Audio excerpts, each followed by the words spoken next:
عزیز طلبہ، ہمارا جو آج کا موضوع ہے وہ اسلام ایک مکمل ضابطہ حیات کے بارے میں ہے۔ یہ جو موضوع ہے یہ ایک بڑا ہمہ گیر موضوع ہے، اور اس حوالے سے ہمارے امتحانی پرچے میں بہت سارے سوالات آتے رہتے ہیں، مختلف زاویوں سے آتے ہیں، اور ان میں سے ایک سوال اسلام ایک مکمل ضابطہ حیات ہے، اس طرح سے آتا ہے۔ دوسرا سوال اسوہ حسنہ اور اسلام۔ تیسرا جو اس کا زاویہ ہے وہ اسلام بطور ضابطہ حیات۔ تو دو تین لفظوں کے ہیر پھیر سے یہ ایک ہی سوال ہے جو مختلف طریقوں سے آتا ہے۔ اس کو کس طرح سے حل کرنا ہے اور اس کے اندر کیا مواد اور کیا ریفرنسز یعنی حوالہ جات دینے ہیں، اس حوالے سے ہم اس پر بات کرتے ہیں۔ موضوع کے حوالے سے ہم بات کرتے ہیں بڑے مبسوط انداز میں۔ دین الہی یعنی اسلام کو جب اللہ تعالیٰ نے اس کا بطور دین انتخاب کر لیا تو وہ تمام قیامت تک کے آنے والے انسانوں کے لیے تھا اور سب کے لیے ضابطہ حیات کے طور پر منتخب کیا گیا تھا۔ کسی ایک دور کی امت کے لیے نہیں بلکہ تمام زمانوں کی امتوں کے لیے اسے ایک مکمل ضابطہ حیات کا درجہ دیا گیا تھا۔ پہلے پیغمبروں کی شریعتیں آتی تھیں تو وہ اپنے مخصوص علاقے میں اپنی قوم پر اپنے مخصوص زمانے میں نافذ العمل ہوتی تھی، اور اس کے بعد ان کا نفاذ ختم ہو جاتا تھا جب اگلی شریعت آتی تھی۔ مثال کے طور پر حضرت داؤد علیہ السلام کو دیکھیے جن کے اوپر زبور اتری، اور اسی طرح حضرت موسیٰ کی شریعت کو دیکھیے کہ جب حضرت عیسیٰ علیہ السلام آئے تو حضرت موسیٰ علیہ السلام کی شریعت جو ہے وہ منسوخ ہو گئی، اور اس کے بعد حضرت عیسیٰ علیہ السلام کی شریعت چلی۔ یوں ان کا دین، ان کا اسلام تمام انسانوں کے لیے اس وقت تک مکمل ضابطہ حیات تھا جب تک حضور پاک صلی اللہ علیہ وسلم نے بعثت کا اعلان نہیں کیا۔ جب آپ نے بعثت کا اعلان کیا تو باقی تمام شریعتیں، باقی تمام ادیان منسوخ ہو گئے۔ جو پہلے ادیان الہی تھے یا ادیان سماوی تھے، آسمان سے اترنے والے کتابوں کے تتبع کے اندر وہ شریعتیں قائم کی گئی تھیں، ان سب کو منسوخ کر دیا گیا۔ تو اس حوالے سے اسلام ایک ہمہ گیر آفاقی دین کے طور پر، ضابطہ حیات کے طور پر، مذہب کے طور پر اپنی تہذیب اور ثقافت کے ساتھ دنیا میں منصہ شہود پر آیا، اور اس نے تمام انسانوں کی ہدایت کا بیڑا اٹھایا۔ اللہ تعالیٰ نے اس کائنات کو وجود بخشا اور اس میں بے شمار مخلوقات کو پیدا کیا۔ مخلوقات میں سب سے افضل اور اشرف انسان بنایا۔ انسان کی مادی اور جسمانی ضروریات کو پورا کرنے کے لیے وسائل کا ایک ختم نہ ہونے والا سلسلہ قائم کیا۔ زمین کے سینے میں خزانے ودیت کر دیے، اور روحانی رہنمائی کے لیے خالق کائنات میں انبیاء کو بھیجا۔ یہ انبیاء کا اہتمام انسان کی ہدایت کے لیے کیا گیا۔ جب شیطان کو جنت سے نکالا گیا تھا تو اس نے چیلنج کیا خداوند قہار کو کہ میں ان پر حملہ کروں گا، ان کے دائیں طرف سے بھی، بائیں طرف سے بھی، آگے سے اور پیچھے سے بھی۔ تو اللہ تعالیٰ نے اس کو جواب میں کہا کہ اگر میرا بندہ میری طرف ہدایت کی نیت سے ہاتھ اٹھا لے گا تب بھی میں اسے بخش دوں گا، اور سجدے میں چلا جائے گا تب بھی اسے میں بخش دوں گا۔ تو شیطان نے اس وقت کہا کہ وَلَن تَجِدَ أَكْثَرَهُمْ شَاكِرِينَ، اور تو ان میں سے اکثر کو شکر گزار نہیں پائے گا۔ تو انسان کی ہدایت کے لیے اللہ تعالیٰ نے اس کی ذمہ داری اٹھائی اور کہا کہ میں ہدایت کا اہتمام خود کروں گا۔ تو اس کے لیے انبیاء کے سلسلے کو منتخب کیا۔ انسان کو تنہا نہیں چھوڑا، انسان کو اندھیرے میں بھٹکتا ہوا نہیں چھوڑا۔ آدم علیہ السلام سے لے کر حضور پاک صلی اللہ علیہ وسلم تک 1,24,000 یہ کم و بیش پیغمبر آئے تو وہ اسی سلسلہ ہدایت کے چراغ تھے، اسی سلسلہ ہدایت کو اپنے کمال تک پہنچانے کے لیے حضور پاک صلی اللہ علیہ وسلم کو موعود کیا گیا اور یہ پوری نسل کو یہ مژدہ سنایا، پس میری طرف سے تمہیں ہدایت پہنچتی رہے گی اور جو میری اس ہدایت پر زندگی گزارے گا اس پر کوئی خوف اور حزن و ملال نہیں ہوگا۔ چنانچہ اللہ تعالیٰ نے اپنا یہ وعدہ پورا کر دکھایا اور ہر زمانے میں اور ہر قوم کی طرف انبیاء مبعوث کیے۔ ارشاد باری تعالیٰ ہے، بے شک اللہ کے نزدیک سب سے پسندیدہ دین اسلام ہے، جس طرح کہ وہ آیت ہے، الیوم اکملت لکم دینکم واتممت علیکم نعمتی ورضیت لکم الاسلام دینا۔ مذہب اسلام اللہ کا محبوب دین ہے۔ اسلام سلامتی اور امن کا دین ہے۔ یہ انسانی فطرت کے عین مطابق ہے، کیونکہ جو انسان بھی پیدا ہوتا ہے فطرت اللہ التی فطر الناس علیہا، اللہ تعالیٰ کی فطرت پر اسے پیدا کیا جاتا ہے۔ اپنا اس انسانی فطرت کی طرف قرآن مجید نے اشارہ کیا ہے کہ اپنا منہ سب سے موڑ کر دین کی طرف کر لو، یہی وہ فطرت ہے جس پر خدا نے انسان کو پیدا کیا۔ اسلام ایک مکمل ضابطہ حیات ہے، زندگی گزارنے کا مکمل طریقہ اس میں موجود ہے۔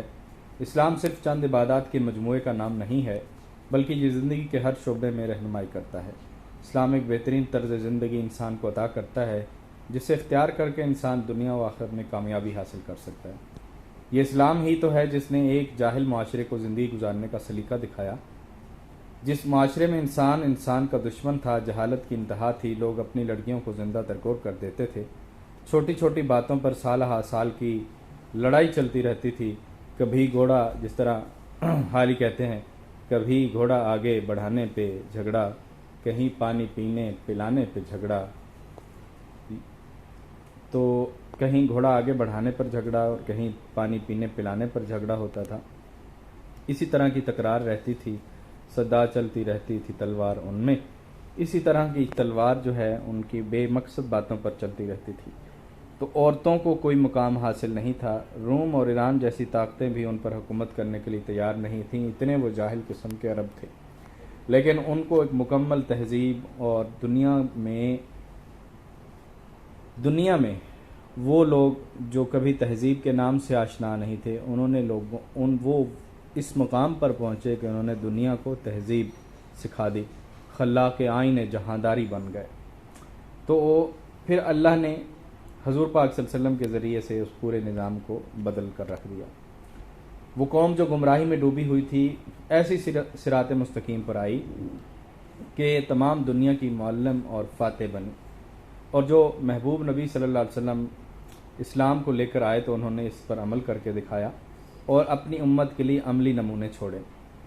یوں آپ صلی اللہ علیہ وسلم کے بارے میں فرمایا گیا ہے، اللہ تعالیٰ نے قرآن مجید میں ارشاد فرمایا ہے، تمہارے لیے رسول اللہ صلی اللہ علیہ وسلم کی زندگی میں بہترین نمونہ ہے، لقد کان لکم فی رسول اللہ اسوۃ حسنہ۔ تو اسی طرح قرآن کی آیت میں اتباع رسول کی بہت اتباع رسول پر زور دیا گیا ہے، اطیعوا اللہ و اطیعوا الرسول، یا ایھا الذین آمنوا اطیعوا اللہ و اطیعوا الرسول۔ ایمان والوں کو تلقین کی گئی ہے کہ اللہ اور اس کے رسول کی اطاعت کریں۔ پس جو اسلام نے نظریات سمجھا دیے ہیں، جو حکامات سمجھا دیے، جو سکھا دیے، ان کا عملی مظہر حضور پاک صلی اللہ علیہ وسلم کی ذات ہے۔ تو اسلام کا ہر پہلو عملی سطح کے اوپر حضور پاک صلی اللہ علیہ وسلم کی شخصیت سے مترشح ہو کر، عملی طور پر مترشح ہو کر سامنے آتا ہے، اور امت کے لیے اس پر عمل پیرا ہونا آسان ہو جاتا ہے۔ دنیاوی زندگی گزارنے کے لیے ایک ضابطہ فراہم اسلام ہی کرتا ہے۔ زندگی کا کوئی شعبہ ایسا نہیں ہے، کوئی ڈپارٹمنٹ، کوئی ایسا کیڈر نہیں ہے جس کے بارے میں اسلام نے رہنمائی نہ کی ہو۔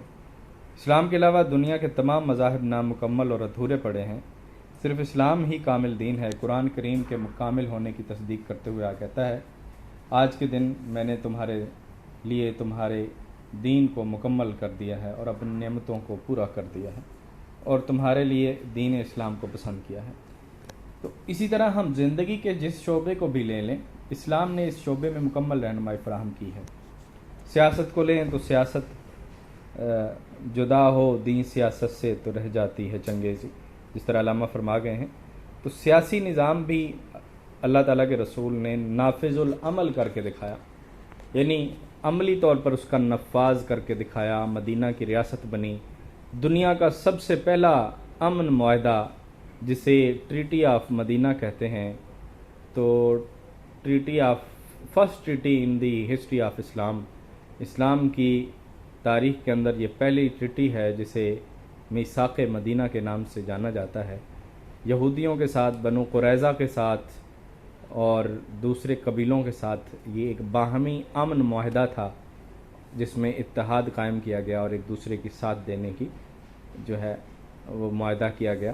تو یہ آج بھی جو خطبہ حجۃ الوداع میں حضور پاک صلی اللہ علیہ وسلم نے جو غلاموں کے، عورتوں کے حقوق متعین کیے، وہ آج بھی international charter of human rights کے ضمنوں کے اندر موجود ہیں۔ تو یوں اسلام نے مذہب کا، ریاست کا، جنگ و جدل کا، امن کا، ہر ایک چیز کا، ریاست کے تمام امور کو چلانے کے لیے حضور پاک صلی اللہ علیہ وسلم کی ذات کی وساطت سے ایک مکمل ضابطہ حیات ضابطہ دیا، مکمل نظام حیات دیا۔ اسلام مذہب اور سیاست کو ایک قرار دیتا ہے۔ اسلام کے نزدیک حکومت کا مقصد احکام الہی کو نافذ کرنا اور مذہبی احکامات کے مطابق لوگوں کی نگرانی اور رہنمائی کرنا ہے۔ امیر نہیں ہوتا، جو جماعت کا، جو ملک کا امیر ہے، امیر المؤمنین ہے، وہ مومنین کا خادم ہوتا ہے، وہ اپنی رعیت کا خادم ہوتا ہے، ان کا نوکر اور غلام ہوتا ہے، نہ کہ رعیت ان کی نوکر اور غلام ہوتی ہے۔ تو ان کے سامنے وہ جواب دہ ہوتا ہے، سب سے پہلے وہ اللہ کے سامنے جواب دہ ہوتا ہے، پھر وہ اپنے عوام کے سامنے جواب دہ ہوتا ہے۔ تو اسلام میں حاکمیت اعلیٰ کا جو سرچشمہ ہے وہ صرف اللہ تعالیٰ کی ذات ہی ہے، نہ کہ انسانوں کے پاس۔ قرآن مجید میں ارشاد ہے، حکم صرف اللہ کا ہے، الحکم للہ۔ انسان کو زمین میں صرف اس اللہ کا نائب اور خلیفہ مقرر کیا گیا ہے، جس طرح کہ شروع میں اللہ تعالیٰ نے کہا تھا، انی جاعل فی الارض خلیفۃ، میں زمین پر اپنا نائب مقرر کرنے والا ہوں۔ تو زمین پر نائب یا نیابت الہی کا درجہ وہی اختیار کر سکتا ہے جو حضور کریم صلی اللہ علیہ وآلہ وسلم کے اسوہ حسنہ پر چلتے ہوئے اسلام کو ایک ضابطہ حیات کے طور پر لیتا ہے، اسے گزارتا ہے، اور وہ حدود اللہ اور حدود جو متعین کی گئی ہیں ان سے باہر نہیں جاتا۔ اسی طرح اسلام ایک مکمل جو ضابطہ حیات ہے